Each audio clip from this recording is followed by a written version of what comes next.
할렐루야. 찬양의 가사대로 주의 평강이 우리 가운데 넘치기를 주의 이름으로 축원합니다. 주중에 많은 기쁜 소식들이 있었습니다. 누구는 주일학교 교사로 자원해서 헌신을 하고, 그리고 또 새로운 분들이 오시기도 하고, 오늘 이렇게 보면 빈자리가 좀 많은데요.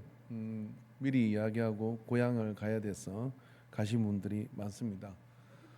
그런 이야기는 즉 우리 교회도 이제 누가 인간교회는 시골에 있다라고 말할 수가 없는 게 이 도시화 현상이거든요. 이런 도시화 현상이 우리에게는 더 큰 하나님의 성장의 기회가 될 거라고 확신합니다.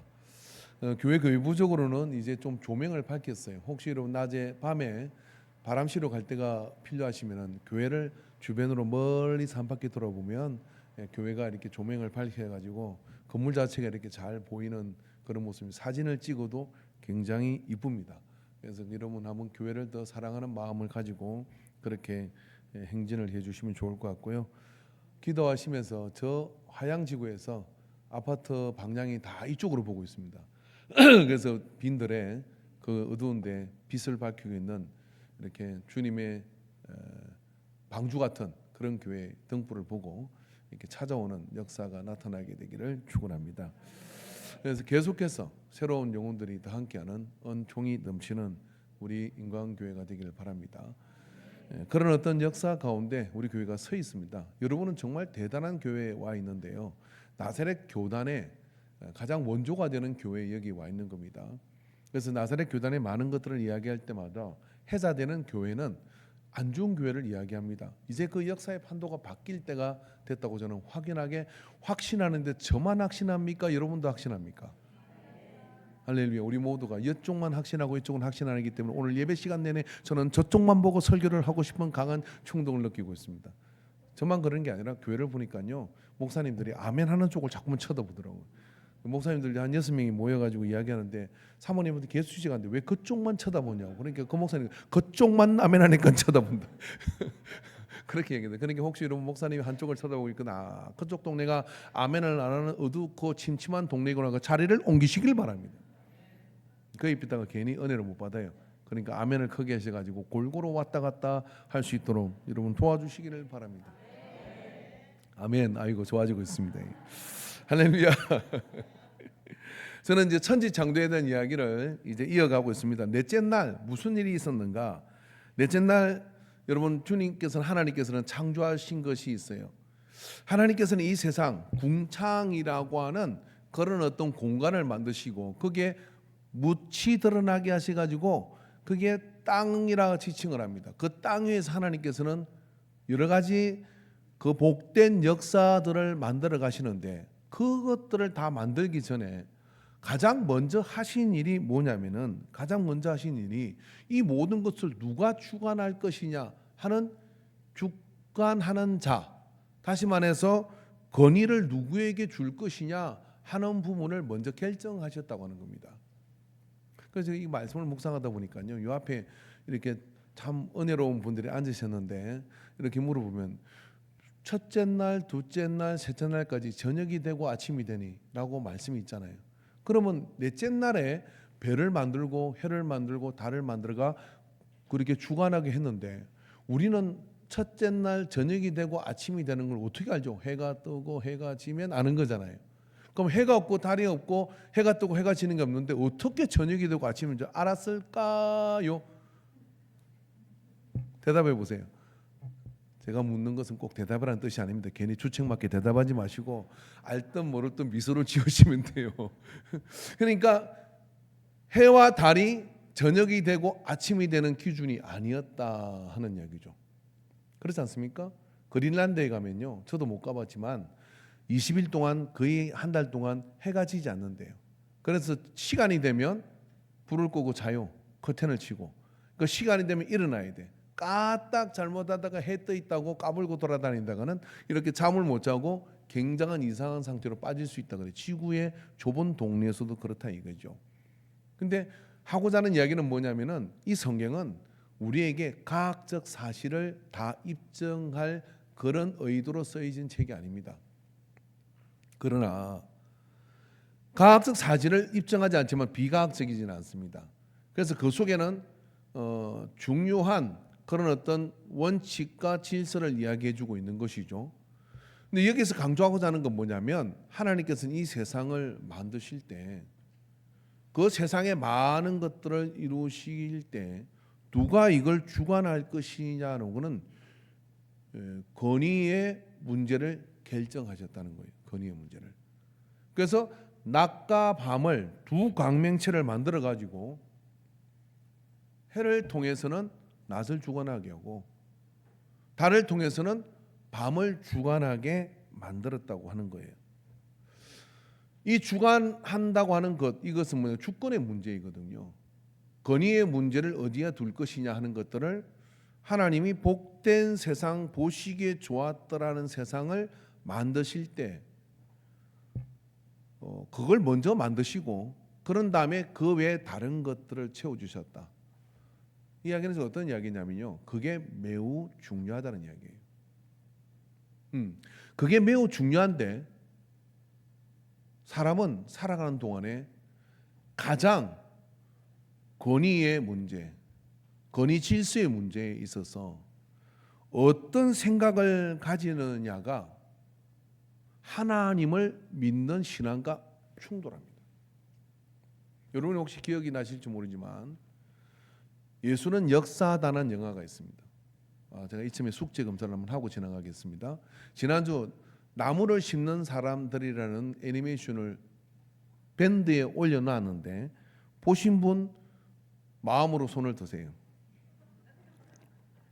항상 제가 시험 드니까 그걸 알면 제가 설교를 못해요. 그래서 그분들은 제가 상응하는 상을 드리도록 하겠습니다. 그분들은 하나님께서 올 한 해 동안 감기 한번 걸리지 않게 할 것이며 무엇으로 하든지 하나님께서 심은 것에 30배, 60배, 100배를 소확해 하시며 절대 마이너스가 없는 인생으로 복을 주실 줄 믿습니다. 순종이 예배보다 낫다 했으니 그런 역사를 마음껏 누리시기를 주의 이름으로 축원합니다. 혹시 숙제를 안 하신 분도 오늘 하면 쳐주겠습니다. 그 복을 가져가시기를 주의 이름으로 축원합니다. 이번 주 숙제 하나 더 낼게요. 예수는 역사다라는 영화를 보십시오. 아니면 요약이라도 보십시오. 여러분 미국의 어떤 교회에 있었던 사실입니다. 나중에 이분이 복음을 전가하는 목사님이 되셨어요. 전문 목사가 된 어떤 목사가 됐냐면 복음을 설명하는 가장 새신자들에게 새신자들을 위한 예배 가운데 복음을 입증하고 설명하는 그 일을 하는 사람이 돼요. 근데 원래 이분은 뭐 하는 사람이에요? 저널리스트입니다. 즉 신문에 그런 글을 올리는 기자입니다. 그리고 글을 적는 그런 사람입니다. 어느 날 어떤 사연을 통해서 영화 보면 아시겠지만 아내가 예수를 믿는 사람이 되어버렸어요. 결혼할 때 이분은 이렇게 얘기합니다. 우리는 절대 하나님을 믿지 말자. 동의해가지고 결혼했는데 동의한 여자가 예수를 믿어버렸어. 사랑하는데. 그러니까 어떻게 해요? 그 여자를 버릴 수도 없고 헤어질 수도 없고 그래서 이 여자가 약간 쏘간 것 같은데 내가 논리적 입증을 통해 가지고 예수님이 없다는 사실을 이렇게 밝힐게 하고 기자적 직업적 본능으로 전 세계를 돌아다니며 예수의 역사를 추적하면서 예수님이 가짜라는 것을 입증하려고 돌아다녀요. 그러다가 한 사람을 만나게 되는데 예수가 역사적 사실로 십자가에 매달린 사건이 있느냐라는 물음에 그 사람이 이렇게 얘기합니다. 그 사람은 종교를 연구하는 사람인데 하나님 믿지 않는 사람입니다. 그런데 의학적 사실들과 의사들을 입증해 보면 십자가의 사건은 명백하게 의학적 그런 어떤 관점으로 볼 때 사실에 부합되는 그런 십자가의 고통을 성경은 이야기해주고 있다라고 얘기해요. 화가 나는 거죠. 그런 일이 있을 수 없다. 그렇게 막 화를 내니까 혹시 의사인데 내가 묻는데 당신 아버지하고 무슨 문제 없냐 이렇게 물어요. 갑자기. 그러니까 이 사람이 뻥 뜬 거죠. 그리고 더 화를 내게 됩니다. 왜 여기서 아버지 얘기를 하느냐? 왜 그렇게 묻느냐면 아버지에게 상처를 받은 사람은 하나님을 잘 못 믿더라 그러는 거예요. 그게 무슨 상관이 있죠? 자, 여러분 오늘 이야기를 하는 거예요. 사람이 태어나서 가장 먼저 만나는 건의가 뭐냐면 부모입니다. 부모가 이상한 사람을 만나가지고 그렇게 온 세상을 다 책임지고 인도해주고 보호해주고 이끄시는 존재가 부모인데, 그 부모를 만났는데 그 부모가 믿을 수 없는 존재가 되어버리고 상처를 주게 되면 어떻게 되느냐면 이 자식은요 가장 근본적인 근위에 대한 상처를 얻게 된다 그래요. 그때부터 무슨 생각을 하느냐면 세상에 있는 모든 권세와 권위는 나한테 유익하지 않을 거야. 그리고 그 권세는 다 믿을 수가 없어. 이런 상처가 이 속에 들어오면 그 사람은 교회를 다녀도 하나님을 전폭적으로 신뢰하는 믿음이 잘 안 생긴대요. 언젠가 하나님이 날 또 버릴지도 몰라. 아니 존재하지 않을 수도 있어. 이런 반신반의한 마음을 가지고 신앙생활을 하게 된답니다. 그렇지 않냐라고 물었던 거죠. 그랬더니 이 사람이 화를 내지만 실상 그 영화 내내 보면 아예 아버지하고의 관계를 끊어버리고 아버지를 찾아가지도 않을 뿐만 아니라 돌이킬 수 없는 그런 분리의 가정을 이 아들은 가지고 있었던, 그래서 내 마음대로 살았던 것입니다. 이게 여러분 신앙하고 무슨 상관이 있을까라고 얘기할 때, 하나님은 탈무드에 보면 하나님이 너무 바쁘셔서 우리에게 아이에게 엄마를 보내줬다는 탈무드의 이야기가 있습니다.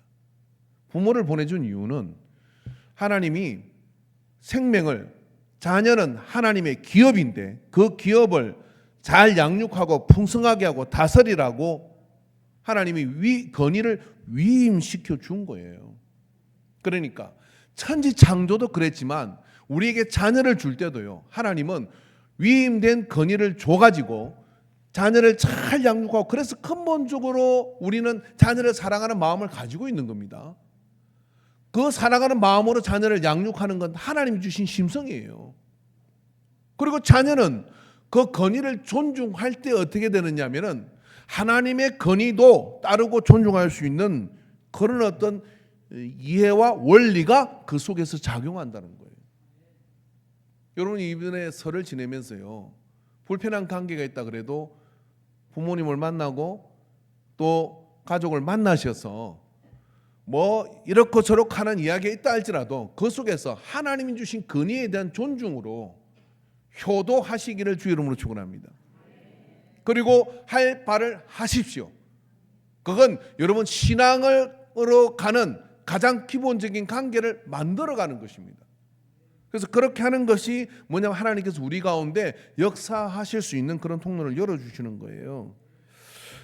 그래서 그런 관점에서 이렇게 보게 되면은 하나님께서는 세상을 궁창에 채우실 때 그런 많은 것들 가운데 중요하게 생각한 한 가지가 뭐냐면 이 권세를 누가 주관하게 할 것이냐, 누가 다스리게 할 것이냐를 먼저 결정하고 그런 다음에 그 속에 많은 것들을 그 속에 채워주셨다고 하는 겁니다. 그래서 두 생명체로 하여금 해와 아들을 통해서 그런 일을 이렇게 하도록 만들어 주셨어요. 골로새서 1장 16절에 보면 만물이 그에게서 창조되되 하늘과 땅에서 보이는 것들과 보이지 않는 것들과 혹은 왕권들이나 주권들이나 통치자들이나 권세들이나 만물이 다 그로 말미암았고 그를 위하여 창조되었다.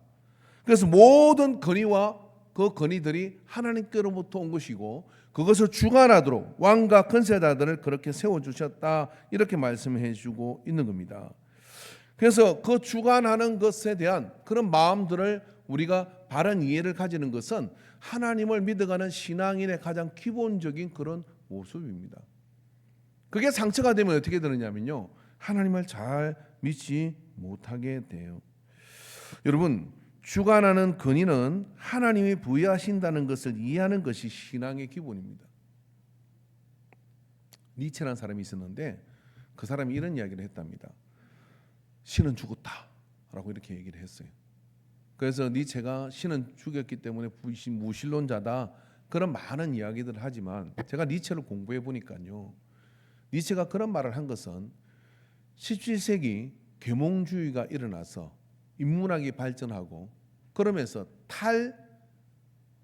신본주의적인 사고에서 인본주의적인 사고로 서양 사회가 선회합니다. 전에는 하나님의 말씀에 대한 의심이 없던 시절이라면 이제는 하나님이 존재하시는가 하는 질문을 사람들이 하기 시작하죠. 그 점에 이 니체라는 철학자는 이런 생각을 한 겁니다.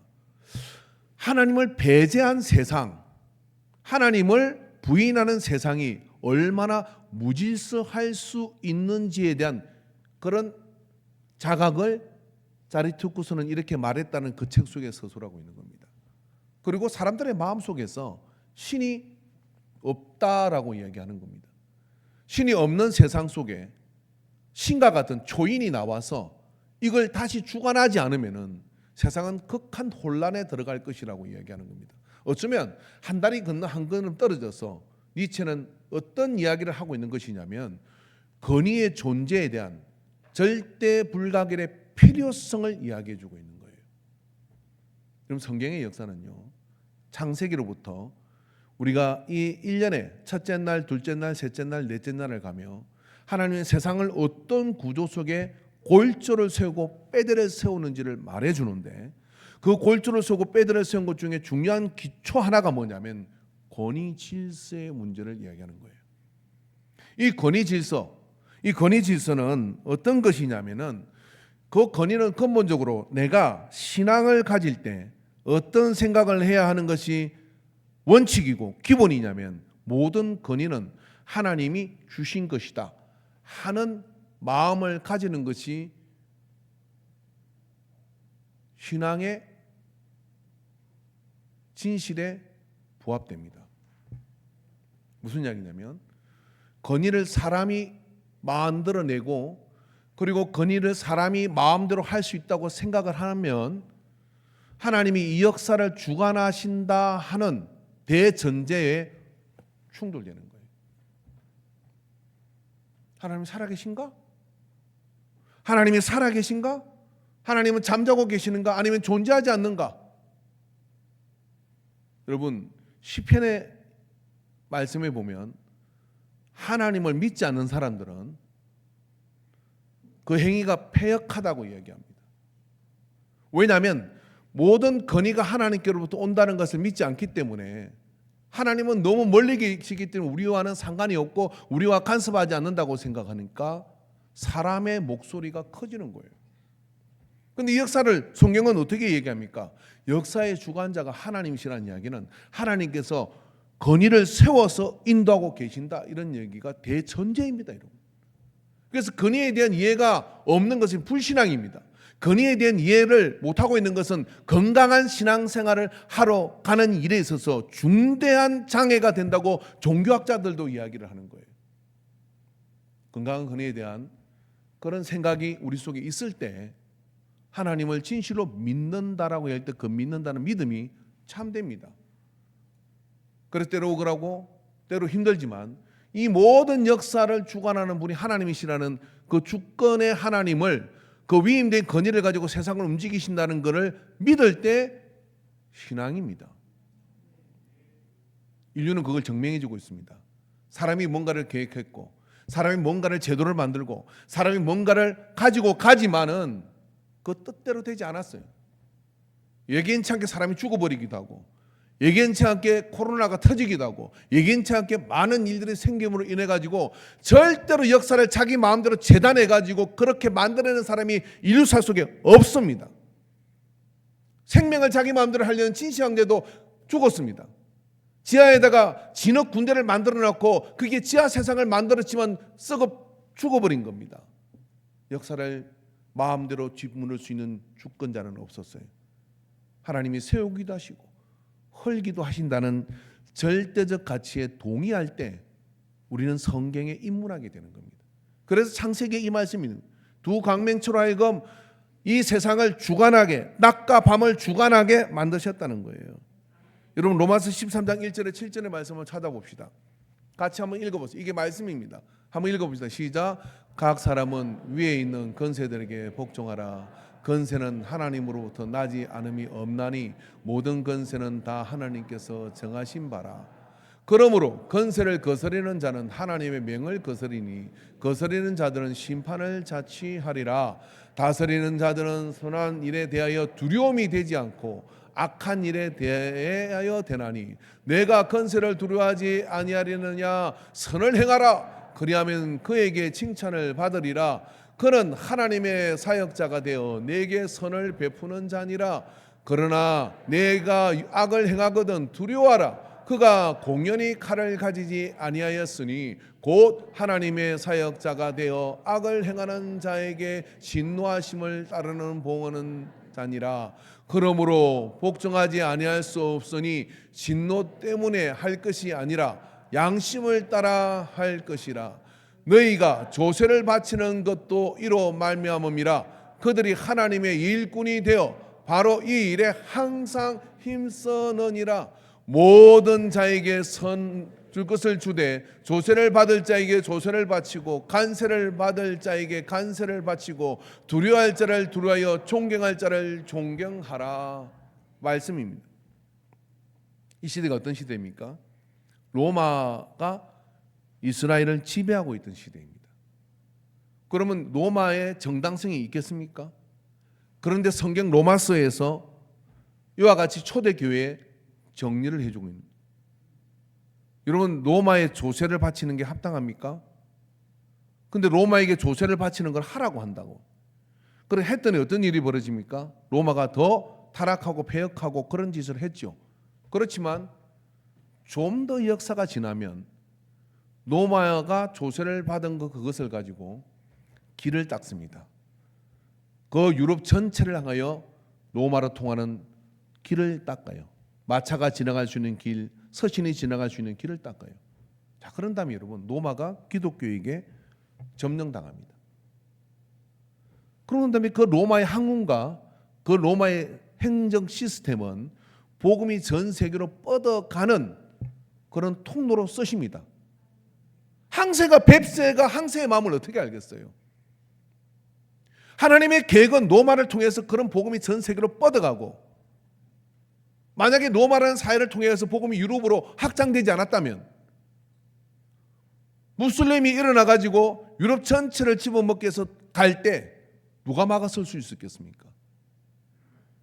여러분, 그런 큰 판에서 하나님의 권위가 움직이고 있는 것, 하나님의 역사를 주관하고 있는 것을 배경으로 해서 이 말씀을 보면, 이 말씀을 지금 이 서신을 로마서를 받아들고 있는 유대인들은 화가 났을 겁니다. 아니, 우리가 행명을 해가지고 이 모든 걸 둘러퍼야지 왜 이게 순응하라고 가르치는 것이냐 할 수 있지 않겠습니까? 그러나 지금 우리는 그 역사의 큰 판을 움직이는 하나님의 계획을 보면서 이 말에 동의하지 않을 수가 있겠습니까? 그걸 통해 하나님께서 이루신, 결국 사람은 길어야 100년을 살지만 하나님의 역사는 장구하고 하나님의 역사는 모든 역사를 주관하고 계시다는 큰 손의 하나님, 그 하나님께서 당신의 권위를 위해서 해와 달에게 주듯이 위임된 권위를 가지고 그런 위임될 권위를 통해 세상을 움직이시는 것을 우리가 어떻게 다 가늠할 수 있겠습니까? 그래서 여러분, 권위 질서에 대한 그런 위임된 권위에 대한 그러한 생각이 우리의 신앙을 결정하게 되는 거예요. 그리고 그런 신앙을 가지고 우리가 나갈 때 여러 가지 많은 혼란스러움과 변덕스러움이 덜 끓는 세상이지만 그러한 믿음이 서 있는 이들을 통하여 하나님께서는 역사를 만들어 가시고 하나님의 일을 해 가신다 하는 겁니다. 여러분, 권위에 대한 이해는 우리가 하나님의 복을 받느냐 하는 역사를 누리느냐의 매우 중요한 중심 신경입니다. 여러분, 이 권위에 대한 이 문제는요, 창세기부터 계시록까지 쭉 이어집니다. 그리고 항상 이 성경은 하나님께 누구에게 권위를 세워주시느냐 하는 이 부분에 대한 이야기로 이어지고 있는 거예요. 자, 그러면 여러분, 하나님의 권위를 나눠주시고 주관하고 하고 계시는데 이것에 대한 위임된 권위에 대한 이해가 우리에게 많은 신앙의 걸림돌이 됩니다. 예를 들면 이런 이야기죠. 하나님을 믿는다고 얘기를 합니다. 하나님 눈이 보입니까? 교회 오면 하나님 눈이 보이십니까? 어떤 분이 그러던데요. 저를 열심히 그냥 목사님이 말하면 다 순종하고 목사님이 말하면 다 따라하고 막 그러더라고요. 너무 심해가지고 물어봤어요. 그런 사람 가뭄에 콩나듯이 드문데 그런 사람에서 물어보니까 이분이 이렇게 얘기합니다. 교회 와서 아무리 찾아봐도 하나님은 안 보이시더래. 그런데 보이는 분은 목사님이 보이더래. 하나님 믿으러 왔는데 하나님이 안 보이더라는 거예요. 안 보여서 어떡하냐. 그러면 하나님 말씀을 전하는 목사님이 그럼 하나님인갑다 크고 그래 내가 하나님은 아니라고 갑자기 교주되는 수가 있으니까. 근데 이 말이 영 틀린 말입니까? 여러분 하나님을 본 사람이 없다 그래요. 근데 하나님이 해와 달에게 주관하라 하고 준 것이 뭐냐면 위임된 건의예요. 그 위임된 건의가 어떤 것인가를 로마서에서 말씀해 주고 있는 겁니다.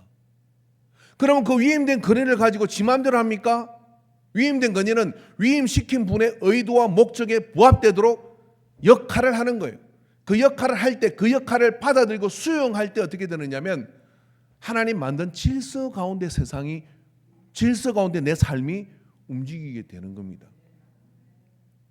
근데 많은 경우 건의에 대한 상처가 있는 사람은 그런 건의를 잘 받아들이지 않아요. 이러죠. 목사도 사람이고 나도 사람인데 사람 맞습니다. 언제 내가 사람 아니라 그랬어요? 그럼 내가 귀신입니까? 목사도 사람이고 나도 사람인데 지나 내나 그럴 수 있죠. 그렇지만 하나님께서 그 입술을 통하여 설교 시간에 그 입술을 통하여 강단을 통하여 예배를 통하여 주의 뜻이 선포된다는 생각이 없으면 불신앙자예요. 주의 뜻이 선포되고 있다는 걸 받아들이는 게 예배자이고 신앙인입니다. 왜 받아들이냐? 네가 건의자가 아니라 너에게 위임된 하나님을 믿는 통로이기 때문에 그 위임된 건의를 존중하는 겁니다. 위임된 건의를 존중할 때 그 속에서 그 건의가 가지는 거룩한 영향력이 나타나는 거예요. 제가 전도사 때 신호위반을 해서 잡혔습니다. 누구한테 잡혔냐면 정갱한테 잡혔어요. 이제 막 분생활 대신해서 그렇게 하는 친구가 이렇게 할당량이 있으니까 잡은 거예요. 수요 예배를 가다가 잡혀가지고 지나가는 교인들이 왜 전도사님 그거 서 계시냐고 막 그러니까 빨리 가라고 쪽팔리니까 빨리 가라. 그런. 그래서 제가 아이고 수고하십니다. 그리고 제가 좀 예배가 급해가지고 빨리 가려다가 이렇게 됐냐고 면허증을 딱 줬어요. 면허증을 딱 주니까 그 친구가 어떻게 끊어주냐면은 안전띠 미착용으로 안전띠 미착용 그때 5,000원, 신호위반은 3만 원, 어마어마한 금액 차이가 납니다. 하나는 벌점이 있고 하나는 벌점이 없어. 나는 사정하지 않았어. 근데 안전띠 미착용을 줬어요. 그 왜 주냐고 물어보고 내가 신호위반인데 왜 안전띠 미착용 끊으니까요. 너무나 곱게 면허증을 내셔서 감동이 되었대. 면허증을 내면서 야 니는 삼촌도 없냐, 니도 나중에 제대로 살아봐라, 인생이 그런 줄 아냐, 온갖 이 면허증을 주고 주지를 않으면서 딱 잡고 막 계속 뭐라 하는 거야. 막 욕을 하고 뭐라 하고 욕을 하고 뭐라 하고 하탁지니까 끊을 수 있는 걸 다 끊어버리죠. 곱게 주니까 그래서 감동이 되었대. 저는 그런 일을 자주 경험했습니다. 예? 그게 너무 주세요. 그러면 내가 왜 줍니까? 나보다 나이가 많아서? 나보다 경력이 많아서? 그게 옳아서? 그 제복을 입고 있는 국가적 권위를 존중하는 거예요. 그리고 그걸 존중하고 거기에 내가 순응해야지. 뭐 제대로 끊으니까 돈이 나가든 어쩌든 순종하고 존중할 때 어떻게 되느냐면 이 안전한 국가적 망이 잘 돌아가는 거예요. 니나 할 것이 전부 다 거기에서 거부하고 이렇게 한다고 생각해 보세요. 그러면 어떻게 되겠어요? 세상이 뒤죽박죽이 되어버리는 거죠. 근데 어떤 분은 정말 징하더라고요. 3만 원짜리 꺾어주면서요. 이양 3만 원 꺾인 거 내가 3만 원씩 요구를 해주겠다고 온갖 욕을 다 한다는 거예요. 그리고 안 아깝다고 그러는 거예요. 자기 영혼을 망치는 거죠. 다 좋은데 국가적 어떤 그 권위에 대한 존중이 이루어져야 됩니다. 여러분 저는 햄버거를 사러 가던 젊은 친구들이 알바하고 거기 가운을 입고 있잖아요. 한 번도 반말을 해본 적이 없습니다. 예수 믿는 여러분들이요 어느 경우든지 어리다고 반말하지 마십시오. 그 역할을 하고 있는 그 친구의 존중을 해주시기 바랍니다. 특히 그리스도인은 그래야 됩니다. 그 역할을 하고 있는 거잖아요. 여러분 그거 반말하고 있으면 돌아가서 충태바타가 줄 수도 있습니다.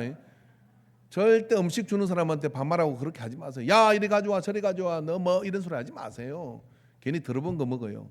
그러지 말고 깨끗이 존중해서 그렇게 이의제기할 것 있으면 적절하게 이의제기를 하고 그게 다 뭐냐면 위임된 권위에 대한 존중이에요.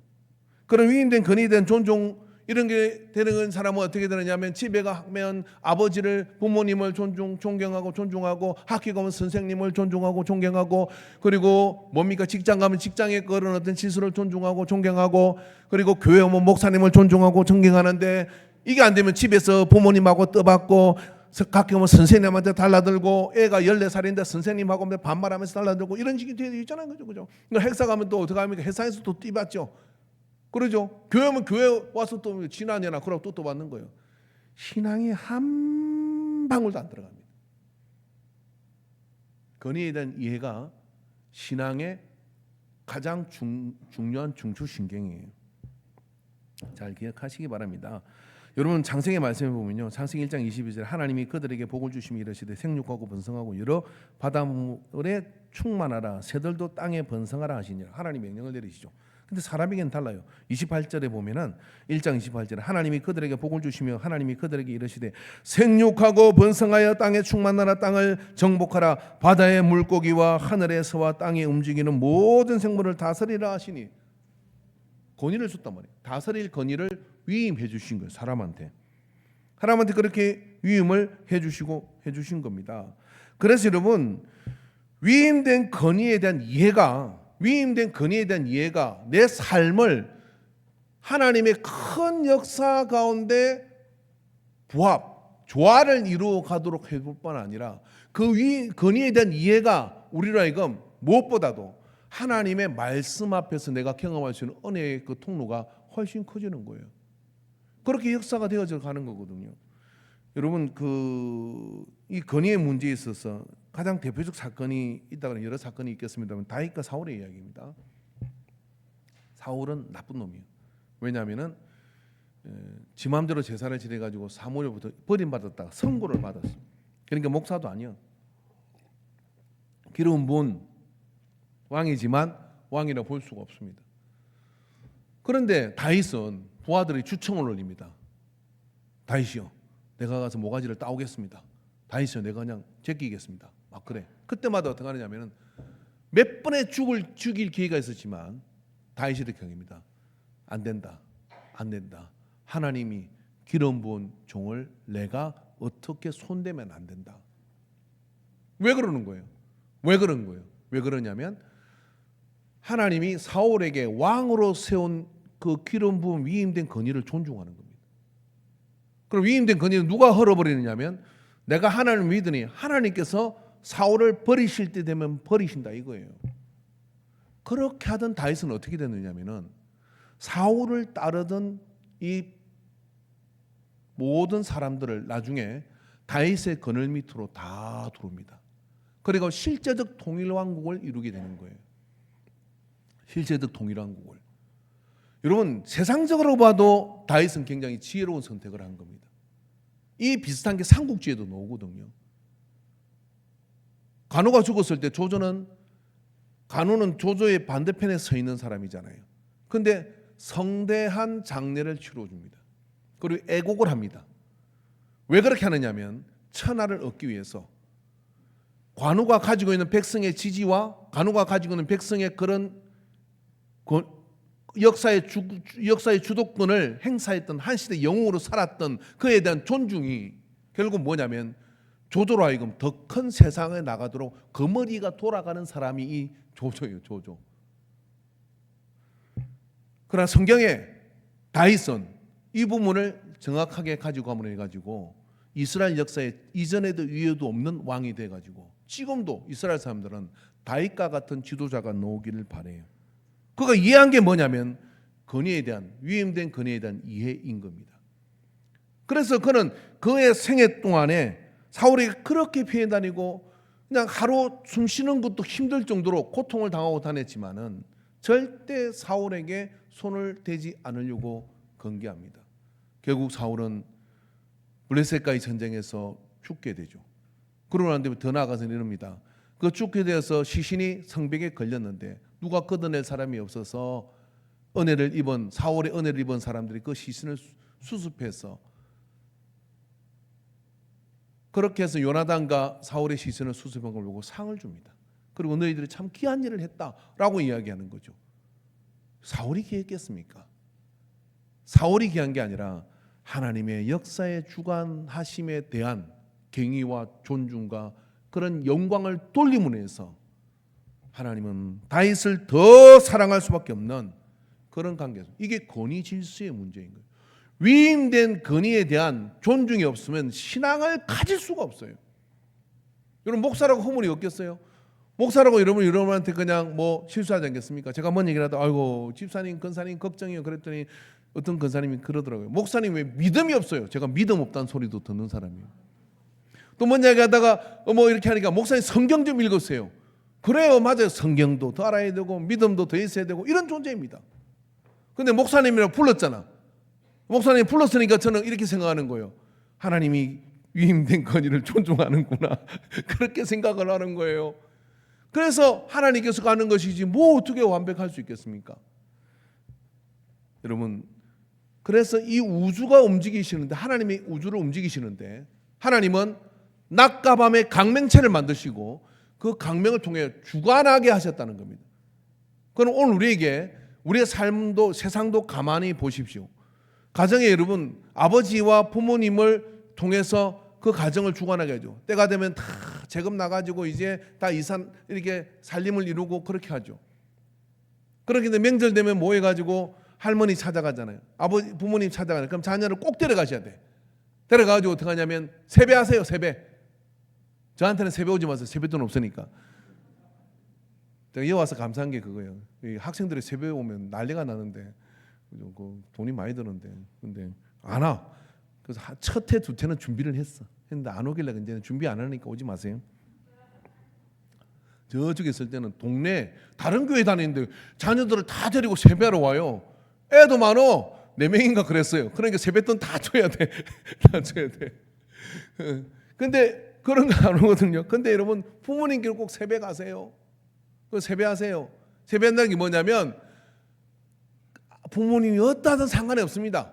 그걸 통해서 미래적 건의에 대한 그런 건강한 흐름을 가지고 가는 거예요. 그러면 그 자녀가 보고 나중에 자기 자식을 낳으면 또 데리고 올 거 아니에요. 그죠? 그렇게 해서 그러므로 해가지고 그 가문 속에 좋은 전통이 서는 거예요.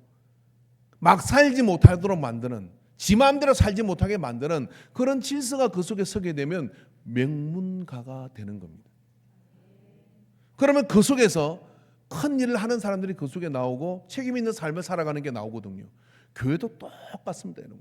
교회도 그런 어떤 상황을 잘 권위 질서에 대한 이해를 잘 가지고 그렇게 가져갈 때 그 속에서 하나님의 역사들이 더 크게 나타나게 되는 겁니다. 주관하게 하셨다는 사실을 통해 하나님 이 세상을 만드시면서 그런 것을 누구에게 당신의 권위를 주시고 질서를 유지하게 만드신 것이 하나님이 세상을 경영하는 방식입니다.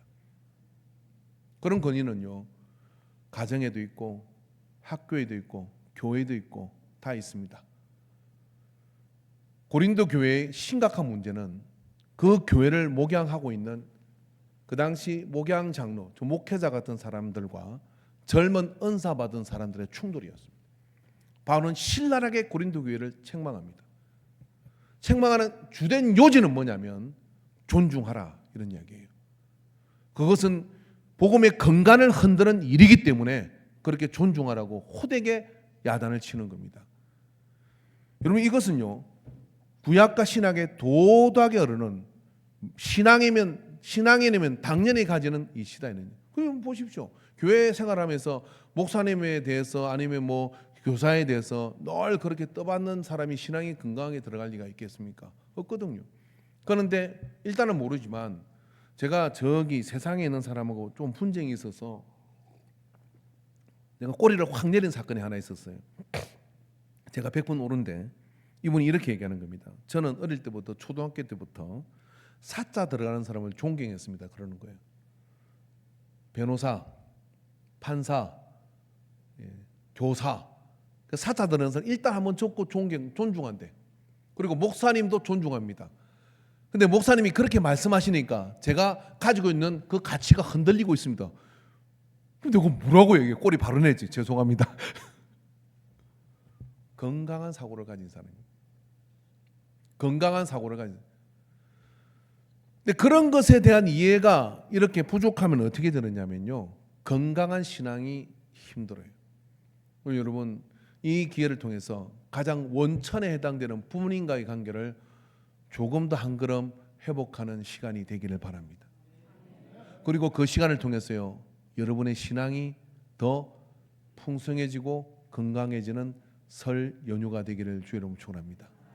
할렐루야. 혹시 뭐 친구들끼리 어디 놀러 가기로 계획하고 막 그랬다 그러면은 그런 거 조금 한번 내려놓고 부모님과 더 많은 시간을 보내면서 그런 어떤 시간들을 가져서 회복의 시간이 이 설 연휴 기간 동안에 인강의 모든 가정에 넘치기를 주의 이름으로 축원합니다. 기도하겠습니다. 하나님 아버지, 이번 설 연휴 기간에 가정에 흐르는 건강한 건의에 대한 존중이 문화가 되는 역사가 나타나게 하여 주시옵소서.